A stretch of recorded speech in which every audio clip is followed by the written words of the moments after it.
In a world where everyone knows everything. Yeah, right. One dad stands below everyone and yells, "I know nothing." Please welcome. This is the Dad Who Knows Nothing podcast. Well, welcome everyone. This is the latest episode of the Dad Who Knows Nothing podcast. And today I'm very excited to have Babs Faseesin on this episode. Now, he is the author of Cracking the Life Code. That's the book that he's written. He believes that ideas are powerful and are far more connected than they sometimes appear on the surface. And as an entrepreneur and strategy consultant, Babs has helped over 12,000 entrepreneurs start and grow their businesses. He's passionate about education, health and wellness, investing in human capital, affecting meaningful and lasting change, personal growth. So I'm so excited, Babs, to have you with us here on the podcast today. Hey, thank you so much for having me. Appreciate it. So Babs, we're both in New York. We're both located in New York State. You're down in the city. Tell me about your story. So tell me how you came to writing this book, Cracking the Life Code, having this direction as far as how you are helping your clients every day. Thank you so much for the opportunity to share this with your audience. Many years ago, I think I was probably about 13, I worked into the room back in Africa where I was born and raised. I saw my mom crying and I reached out to her to ask why she was crying.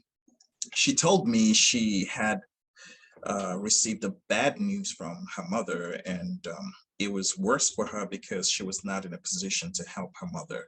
And that broke my spirit. It broke my heart at that point because I felt helpless, and I saw my mother also really helpless. I made a decision at 13 that I would work hard as possible and ensure that I build a life where I am in a place to help everybody that I care about and the people that I love at every point where they might need my help. And that day on, I began this journey of personal growth and personal development and just trying to see what else is out there. I did realize at the time that there had to be more to life than the environments wherein I was raised. And I began to research, I began to learn, I began to, put in the effort, finished high school, got into college. I was still very passionate about growing and personal growth and personal development. I got into public speaking and all of that. Got out of college and I began my career. Worked for about a decade and decided I was going to pursue a grad school, an MBA, and I wanted to make sure that I was this well-rounded strategy professional. And so I took a very big leap of faith to go to school in the United States for my MBA, graduated with an MBA, and decided to start a small consultant practice in New York City while I was also schooling for my doctorate degree in strategy and innovation. And after 20 years of doing this whole personal development and personal growth journey, I decided it was important for me to document the lessons that I've learned through the course of this whole journey so that I can have it ready for generations yet unborn, because not a lot of people would have a blueprint for navigating life. And so I thought, if I'm able to put these together in a manuscript or a book, someone can lay their hands on it and it can help them maybe just navigate the different areas of their lives. And that's how I decided, well, maybe it's a good time to put all my lessons together in this book. And that's why I did it. Awesome. And, to your point, it's now something that, down the road, 10, 15 years, somebody else could pick up that book and it could make a huge impact on their life. Very cool. Yes, yeah. So you talk about personal growth, and that's a topic that comes up a lot. How do we achieve personal growth? How do we have the mindset to continually being focused on our own personal growth? Well, I've heard many people say that there has to be a defining moment in a person's life. For some people, it's probably the realization that a loved one had just passed from a certain, behavior that was not exactly helpful.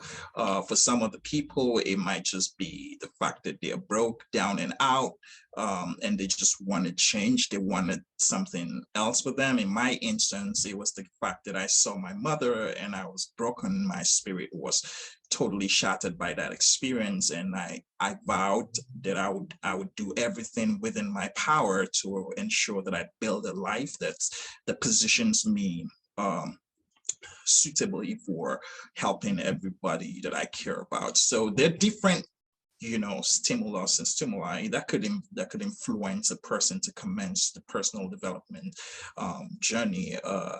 But essentially, I usually recommend that we do not wait until something significant happens in our lives before we commence the personal development or the personal growth journey. Essentially, we just want to ask ourselves a simple question, and that's the question of, hey, if I leave the surface of this earth today, what would I be remembered for? What would be my legacy? What have I made the world any better than I met it? And why am I even here? What's my existence? When we begin to ask some of these questions, that should trigger, a desire to get better. So personal growth is indeed a lifelong journey as we continue to grow as individuals. And the sooner we get into the entire mind space for growth, the better. So we can live that a more flourishing and a more satisfying life. That's essentially what I think personal growth is about. Nice. And so a lot of people, if they take this journey of personal growth and they're constantly wanting to grow and constantly looking at ways to grow, then they're probably going to find some version of success, whether it is in the business world, their personal relationships. How do you define success? Well, that's a beautiful question. And I think it's important that we all understand that success is a personal thing. It's, in fact, more deeply personal than anything else. And so in defining success, it's got to be personal as well. So for every individual, I feel that every individual has to determine for themselves what success means. So for me, personally, success means fulfillment, meaning, purpose. So if I'm able to find fulfillment and meaning and purpose in life, I think I've achieved an incredible amount of success, because that's essentially how I define success. It's very intangible, seen as tangible assets or tangible acquisitions they can disappear overnight. But what it takes to create the tangible success is what I consider to be success. Yeah, it's a good definition. And you mentioned purpose. Now, can you go into more about purpose? I mean, is it just you just say, "Hey, this is my purpose," or are there components of purpose? Well, I feel very strongly that every individual is put on earth for a specific reason. I do not believe in coincidences, and I don't believe in happenstances. I just believe that everything is orchestrated. And I think that there is a higher power, there is a higher being, there is that ensures that everyone here on earth has a role to play. And I guess ultimately finding that reason why we are put on earth is essentially what purpose is. Why, the question of why am I here? What's the one thing I'm here to achieve? For some people, they probably are just here to support some other people. For some people, they're probably here to just give care. Maybe that's why they are here, to provide care for others. And so many other, reasons why people are here. And I think when we discover that one thing, that purpose for which we were created, life just becomes a lot more interesting. Life just gets a lot more exciting because then we are not taking our energy across so many different areas of our lives. We're just focused and we're channeling our energy towards the direction of our purpose. And I must say that there are pillars that help us to really fulfill our purpose. And I mean, it's not enough to discover the purpose. As I like to say, that the discovery of purpose does not guarantee its fulfillment. So it's one thing to discover purpose, but then we need to move further, which is living that purpose or fulfilling that purpose. And to help us do that, we have 4 P's that I created or I wrote about in my book, Cracking the Life Code. It's people, it's place, it's passion, and so we've got people, we've got place, we've got passion, and what's the last P? Okay, I'll remember as we as we continue the conversation. So yeah, those 4 pillars help us to achieve or fulfill our purpose in life. Which is such a huge component of success. And so that's when you can break that purpose down, and you're right, it's going to be personal for each individual, but using those pillars allows them to help define what that purpose is. It's very cool. So one of the ways that people measure success is obviously about the almighty dollar, right? And making money. So how does one master money? Maybe it's not the biggest indicator of your success. Maybe it's not the biggest driver for you feeling that you're successful, but we all need it to be able to, show our purpose, to be able to live our purpose. Money is an important part of that. So how do we master money? Great question. Before I come to answer the question, I remembered my last P, which is platform. So it's people, it's people, platform, passion, and place. Those are the 4 Ps. Now, talking about mastering money, I guess we first we need to just pull back a little bit and start with the idea that money is a tool.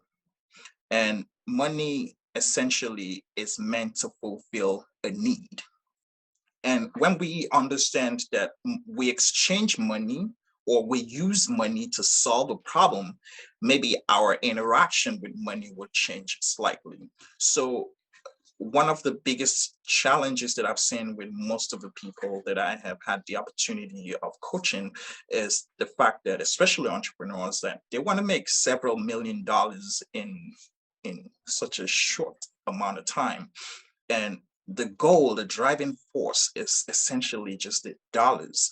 But I continue to show them research from academics that indicates that the purpose of a company or an organization sometimes far outweigh its need for profitability. And when the consumers of a product understand the purpose of the business, they are more likely to align with the purpose than they would the need for profitability. Essentially, what I'm saying is if an entrepreneur focuses on the core purpose of the business and that is projected and communicated effectively, and let's hope this purpose is grounded in something that has significant meaning in the lives of the consumers. Now, that in itself can provide a platform for the company or the business to build what we might call a cult following of its consumers, and then that can lead down the line to profitability. What I'm saying in essence is mastering money is first about understanding why we need money and seeing that money is a tool that helps us to fulfill a certain need or that helps us to solve a problem. So money is not really for acquisition. Money is first is an exchange, is a tool that helps us to solve a problem. And we would realize that very often, not money doesn't solve all the problems. So when we understand that money may not solve all our problems, we might then begin to shift our attention. Say, for instance, family, if we get into relationships, money may not be all that our partner might be looking to us for. Many people believe that providing the finances to the is the central role of the male in the family, or the man in the family. But these dynamics are changing very quickly. But when we realize that maybe quality time with family is also as important, and so we would not, dissipate a lot of energy trying to chase the dollars.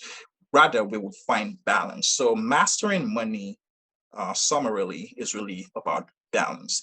First, we need to know how to make money. There are 3 M's of mastering money. We need to know how to make money. We need to know how to manage money.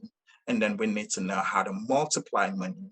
When we know how to make, manage, and multiply money, we would have had mastery of money. Essentially, what we should do as individuals, entrepreneurs, just everyday people, is really to just master those 3. Understanding how we could increase our income, understanding how we can manage our income, and understanding how we could multiply money. Yeah, you make such a great point. There's been many companies that I may pay a little bit more of a premium, whether it be clothing, even sunglasses. There's a sunglass company that donates food to shelters for every sunglass purchase that you make. And so I buy from that company, right? Because I believe in that purpose. Same thing with some clothing. And we're seeing that a lot more, where people are using sustainable means to make things, and just taking a better role in the environment versus some of the larger, players in those markets. So it's a great point. And the money mastery, I think, so many people look at money as a status, and maybe that is the problem they're trying to solve, is that they want to be looked at in a different way, but for the most part, you're right. It's there to solve a problem. It's been termed that it's there for protection, but it also can potentially cause some other problems too, if you're not if you're not the master of it, and it's trying to take over you and being the master of you, so to speak. Yeah, that's right. I usually like to say that I'd rather be poor in my pocket than be poor in my mind, because poverty of the mind is worse than poverty of the pocket. And so you can have all the money in the world, if your mind is not exactly as rich as your wallet, you're probably, we can massage our egos, by having the status symbol. I call them status symbols. And this is how I like to describe it. You can read. It doesn't make you a Catholic.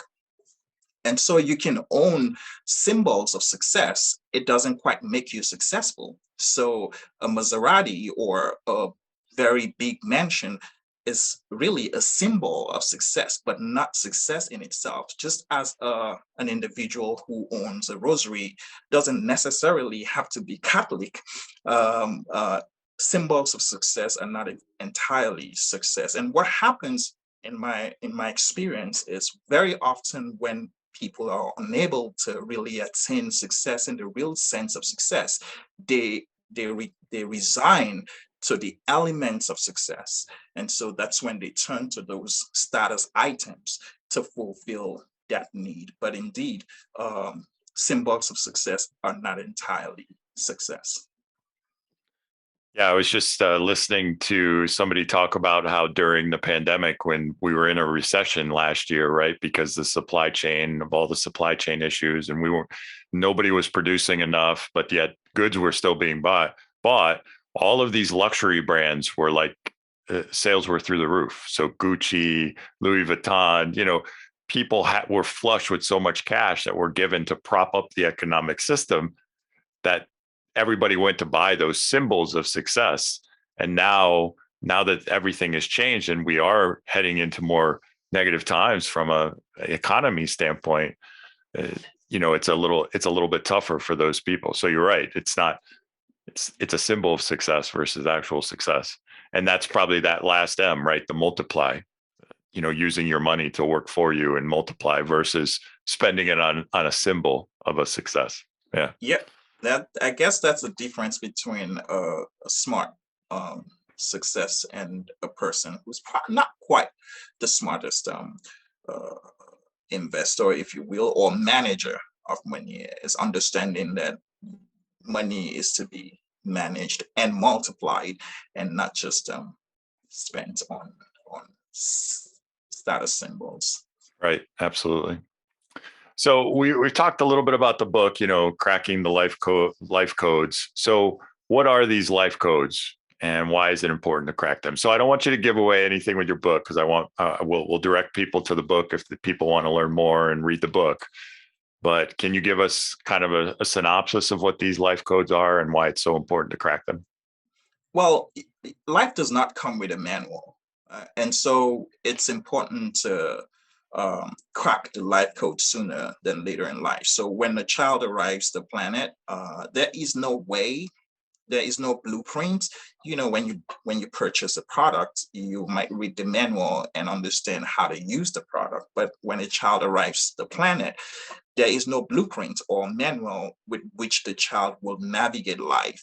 So the child is at the mercy of the parents and the adults within the environment where the child is being raised. So either spiritual leaders or educational leaders, which would be teachers and professors, or immediate family members and people within the who have direct contact with the child. Now the child begins to pick up signals from all the interactions around the child in early childhood. So those signals begin to form the mindsets, the beliefs, and ultimately the habits that come together to make this human that we're talking about here.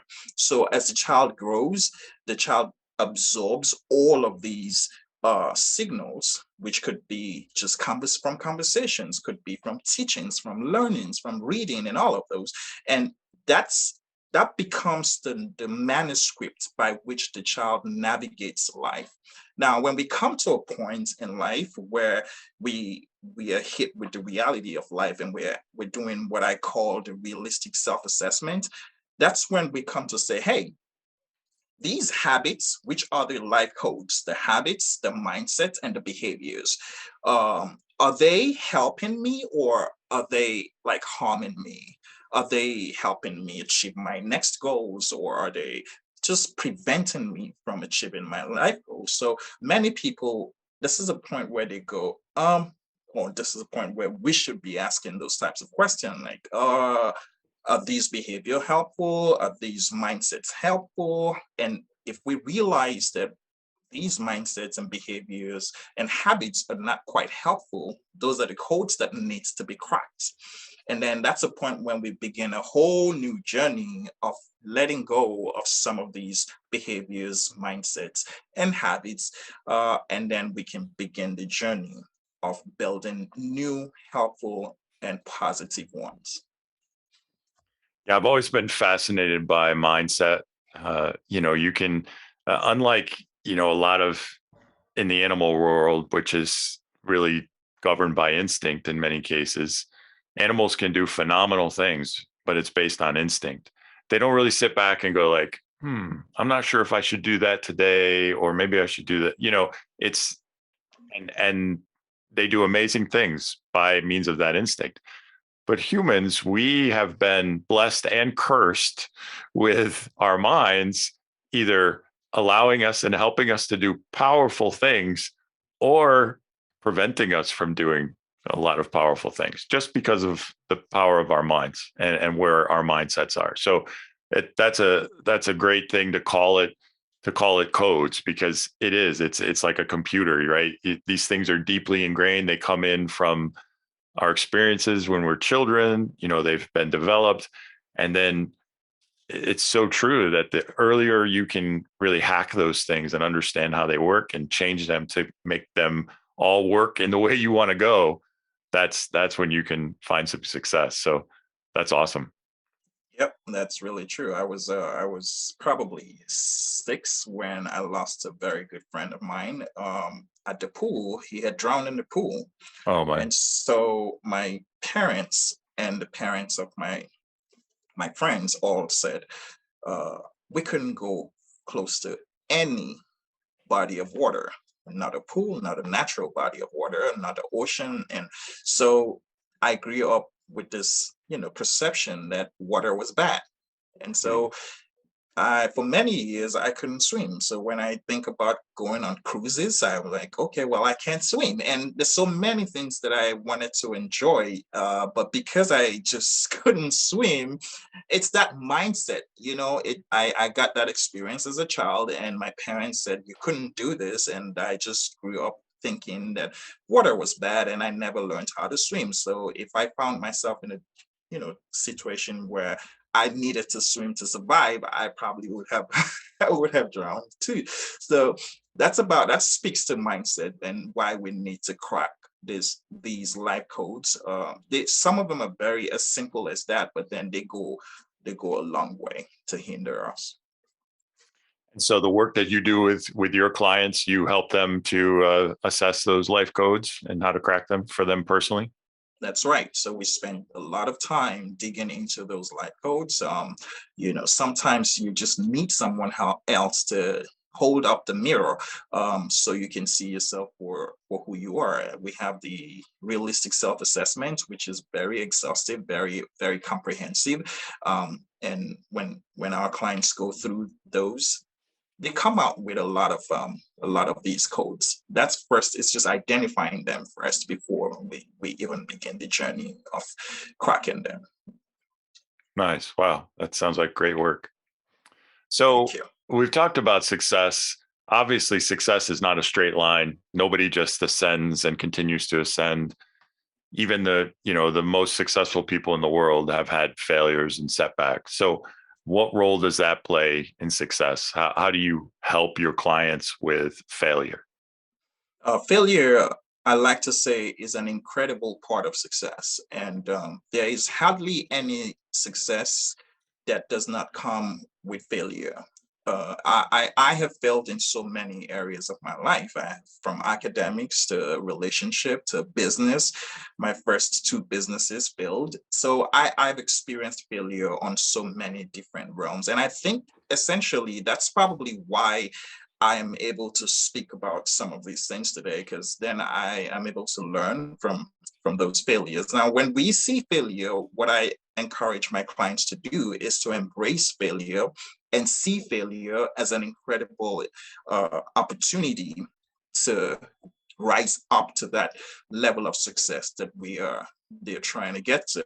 So success without failure doesn't is almost empty.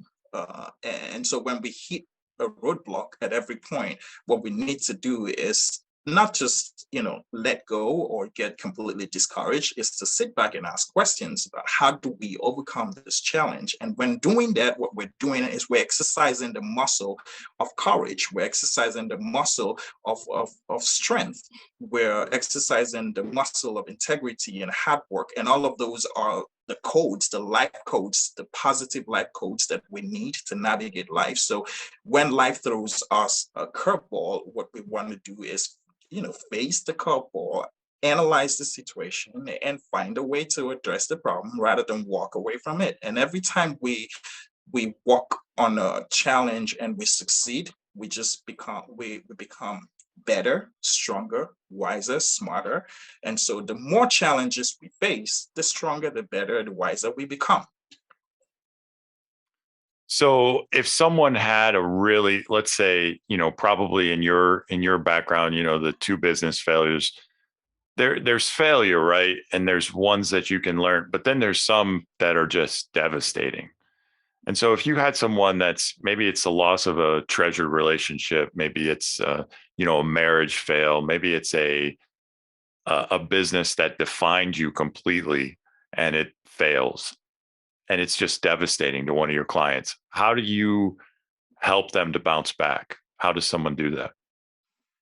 So what we do is we encourage our clients to prepare proactively for failure. So it's not a negative coding, but it's a counterintuitive coding. What we do is we encourage our clients to, constantly practice for failure. So, and someone might ask, Babs, what are you talking about? Why would you say practice for failure? Doesn't seem right. But most of the things that come out of our minds are really based on the practices, the experiences of our minds. So if we expose our minds to, exercises that strengthens our ability to make decision, what happens is as we get to points of decision making, our mind is already conditioned to making decision over time. So what I encourage our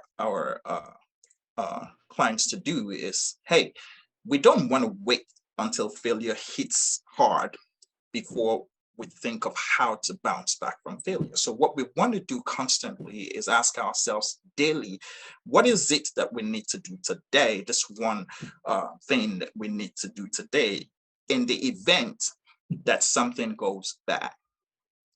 What is the thing that I need to do? Sometimes it's just to learn to breathe over time. Just breathe and breathe through simple challenges. Breathe through. So when we practice with very small things, when the real big failure comes after many years or many months of practicing, it's a lot easier to manage that situation than if we never practiced at all and failure just hits us really hard. So I encourage the proactiveness of that approach. It's powerful when we can train our minds to, like, analyze a situation. And that's what we do when the failure happens. We analyze the situation, we learn, we find the learnings from the situation, we see if there are opportunities within the situation, and if we need to pivot, we pivot. But what's most difficult with coming back from a failure is the mind. Is essentially the mind. And so what I want to work on very quickly when a client comes to me with failure is the state of the mind. I just want to ensure that the person's mind is, I can touch their mind very quickly. I can influence their mind very quickly with positivity. And the other thing that I do, or I encourage them to do, is to constantly, if you constantly reinforce your mind with positivity, when a negative situation comes around, your mind is already loaded and nourished with positivity. And so it's a lot easier. You have a background, you have a benchmark, you have a baseline from which you can jump up. It's a lot difficult when the mind is not nourished with positivity and the mind is pretty empty. When a challenge hits, it's difficult to come, back up. So when we talk about personal growth and all of the exercises that we do towards personal development, this is why we do these things, because what we're doing is we're building the mind, we're nourishing our mind. It's like a fertile soil, and when challenges come, it's much easier to manage the challenge because of the state of our mind, which is more positive than negative. And then we can begin to analyze objectively what the situation is and find ways to solve the problem. Yeah, I love that. And two things that I just want to highlight that you said that I loved. One, if they're proactive in figuring out how to respond to something that doesn't go the way they want, it allows them to pivot faster, because they're not gonna be hit as hard by the, oh my goodness, what's happening. They already will have thought through, well, what if this happens with this product line, or this happens with this strategy? And then they say, all right, we talked about this, so I know where to pivot because this happened, so I'm going to pivot. And maybe there is no pivot. Maybe the pivot is to just get out of that and to move on. So I love that point. And the other one I loved was the positivity versus, so many people, when they fail, they feel it almost is like a self-fulfilling prophecy that they already felt was going to happen. And it's so great, the illustration of the soil. If whatever you're feeding your mind with is what your mind is going to revert to when those things happen. And you're so right. If we can feed our minds with positive things, your successes, reflecting on those successes, how successful you've been, how many people you've impacted positively. Then when there is a setback, it's much easier to manage and handle, because you know that you've been successful already. So such a great point. Yep. Failure happens first in the mind, really, before it happens externally. Absolutely. And until we accept defeat, we're really not defeated. Well, Babs, this has been a great conversation. Total life mastery from your website, your book, cracking these life codes. I think this has been a great conversation. I appreciate you giving me a few minutes of your time. If I'll give you a couple minutes to just tell my listeners again what you want them to take away from this conversation. Thank you so much for having me, and thank you for the incredible work you're doing. I totally appreciate it. I think leaving this conversation today, we need to keep in mind that life indeed does not come with a manual, but it's important and it's imperative for us to crack the life code sooner than later in life. And when we are able to crack the life code and build new positive code for navigating the different areas of our lives, one last assignment that we have is to transfer those positive codes to the next generation.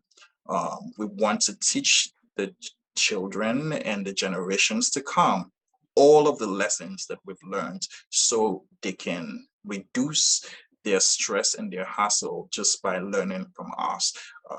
And I think that's the one thing that I think we can take away from today's conversation.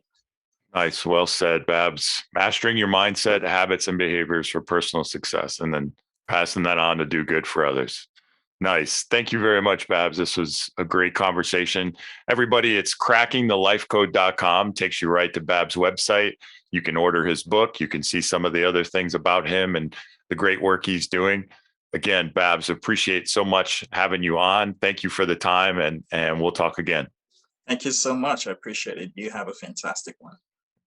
Thank you for joining us on our journey to learn about various topics. If you'd like to get in touch with the Dad Who Knows Nothing, connect with him at the Dad Who Knows Nothing on TikTok and Instagram, or Dad Knows Zero on Twitter.